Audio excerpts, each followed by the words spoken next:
Assalamualaikum warahmatullahi wabarakatuh. Untuk melengkapi pembelajaran kita, setelah kita menambahkan resource atau sumber daya yang berupa folder yang terdiri dari beberapa file, kemudian kita juga menambahkan aktivitas yang berupa forum diskusi, kita akan menambahkan soal latihan atau tugas yang akan kita berikan berupa activity assignment. Sebelum ke activity assignment, saya akan mencoba untuk menjelaskan icon-icon yang ada pada setiap activity maupun setiap resource. Di sini ada icon edit title, digunakan untuk merubah judul dari setiap aktivitas maupun sumber daya. Kemudian ini untuk memindahkan ke sebelah kanan.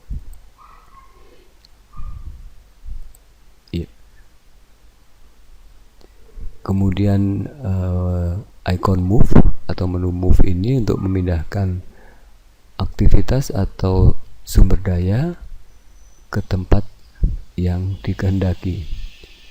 Kita klik tombol move-nya, kemudian kita drag, kita arahkan pada tempat yang diinginkan. Misalnya kita tempatkan di atas forum untuk foldernya.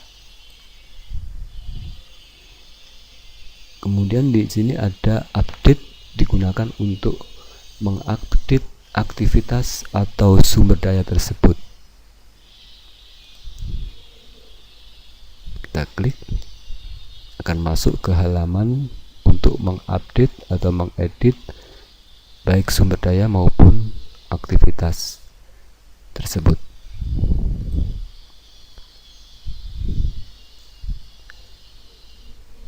Kemudian di sini adalah untuk menduplicate, jadi mengcopy baik materi maupun aktivitas tersebut. Ini adalah untuk menghapus, delete. Tombol ini adalah untuk mengatur visibilitas.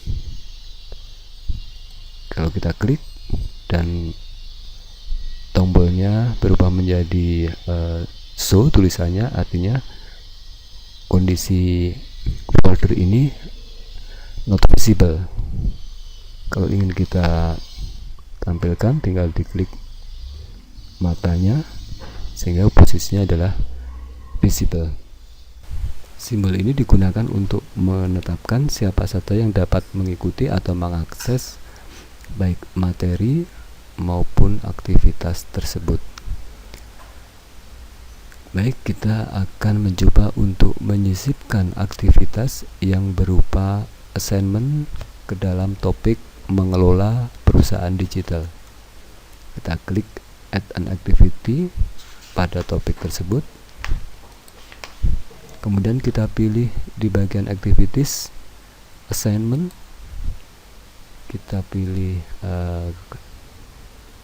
kita klik add.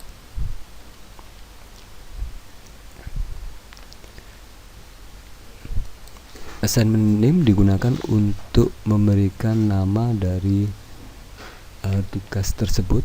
Misalnya kita beri nama tugas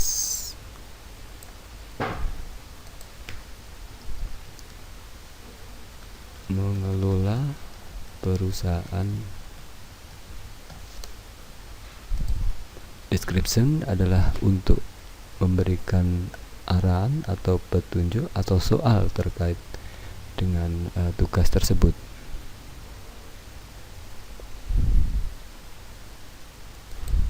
Misalnya kita punya file soal, kita tuliskan, jadi soalnya kita tuliskan di sini di bagian description.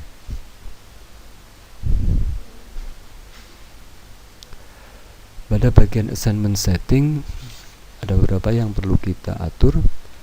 Yang pertama adalah submission form digunakan untuk mengatur kapan kita izinkan mahasiswa itu mulai bisa mengumpulkan tugas, mulai dari tanggal dan jamnya. Kemudian due date adalah batas akhir dari pengumpulan tugas tersebut. Bisa kita pilih di sini. Misalnya kita beri waktu sampai tanggal 2 hari ya, 14 Februari. Cut off date digunakan untuk tambahan waktu atau toleransi.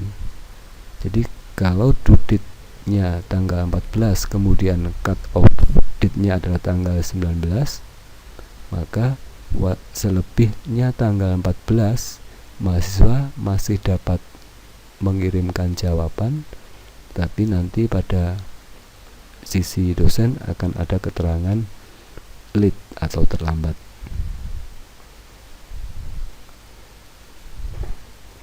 Yang lainnya mungkin bisa diabaikan dulu untuk pengaturannya. Kemudian untuk sebagian submission setting ada pilihan online text, itu jika jawaban dari mahasiswa tersebut langsung dituliskan pada kolom yang disediakan, jadi mereka tidak perlu mengupload file dalam memberikan jawaban terhadap tugas yang kita berikan. Ini misalnya saya pilih yes ya, karena saya ingin mahasiswa langsung menjawab pada kolom yang disediakan. Karena saya tidak menginginkan upload file, maka file submission-nya saya pilih no. Begitu juga sebaliknya, jika jawaban dari tugas yang kita berikan memerlukan upload file, maka posisi pengaturan online text kita pilih no, sedangkan file submission kita pilih yes. Kemudian di sini bisa kita atur berapa jumlah file yang bisa di-upload setiap mahasiswa. Kemudian berikut juga dengan ukuran dari file tersebut bisa kita atur di sini. Jadi saya memilih yes ya. Kemudian submission-nya no. Submission comment apakah kita mengizinkan mahasiswa memberikan komentar terkait dengan submission-nya. Kita pilih no. Kemudian feedback setting ini adalah digunakan untuk memberikan tanggapan terhadap tugas yang telah dikumpulkan oleh mahasiswa. Pada bagian grade digunakan untuk memberikan penilaian. Di sini ada nilai maksimal 100 atau no grade ya. Untuk memberikan semangat kepada mahasiswa, kita berikan penilaian. Grading metodenya kita pilih yang simple. Kemudian untuk common module setting, bagian group mode kita pilih no group, karena pada saat ini di kelas tidak ada grouping. Visible kita pilih show. Kemudian untuk restrict access,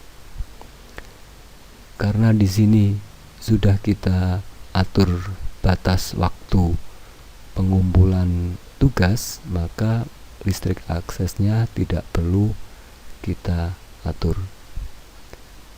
Setelah selesai, kita klik save and return to course.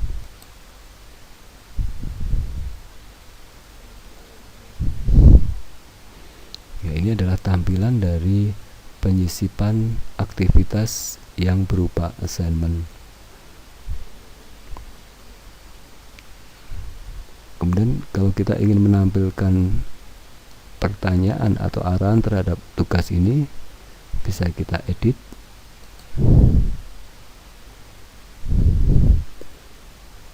Kemudian kita aktifkan display description on course pic. Kita klik save and return to course. Kita lihat perubahannya. Ya, jadi per Pertanyaan atau arahan terkait tugas akan muncul di halaman mata kuliah kita. Mahasiswa yang akan menjawab tugas tersebut nanti tinggal mengklik tulisan tugasnya untuk memastikan apakah mahasiswa dapat mengakses baik forum maupun aktivitas yang kita tawarkan. Kita dapat merubah peran kita menjadi mahasiswa. Di bagian setting ada menu switch role to, kita klik. Di sini ada 3 pilihan role atau peran. Kita pilih mahasiswa.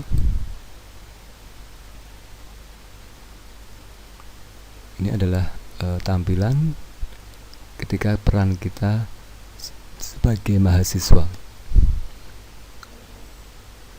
Jadi misalnya tadi kita ingin memastikan forum yang sudah kita buat bisa diakses. Kita klik. Ada tombol reply, artinya mahasiswa bisa memberikan komentar terhadap forum yang sudah kita berikan. Kita kembali ke halaman depan mata kuliah, klik nama singkat dari mata kuliah tersebut. Kemudian untuk folder kita coba cek bisa diakses oleh mahasiswa. Yang terakhir kita coba memastikan untuk tugas. Kita klik tugasnya. Di sini ada tombol add submission, artinya bahwa tugas tersebut sudah bisa mulai dikerjakan oleh mahasiswa. Berikut juga diinformasikan terkait dengan assignment atau tugas yang kita berikan. Tanggal akhir pengiriman tugas, kemudian sisa waktunya. Untuk menjawab tugas tersebut, mahasiswa tinggal mengklik tombol add submission. Karena tadi kita set atau kita atur di bagian submission setting adalah online text, maka tampilannya adalah seperti ini, sehingga ketika mahasiswa memberikan jawaban terhadap tugas yang kita berikan, mereka mengisi di kolom tersebut.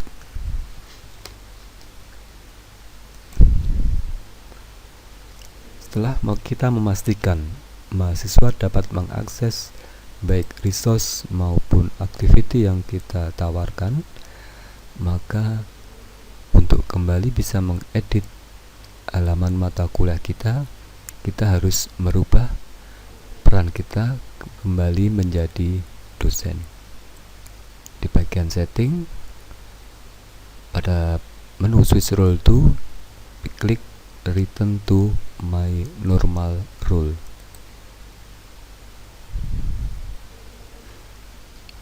Di sini kita sudah berubah peran menjadi dosen. Demikian, terima kasih. Wassalamualaikum warahmatullahi wabarakatuh.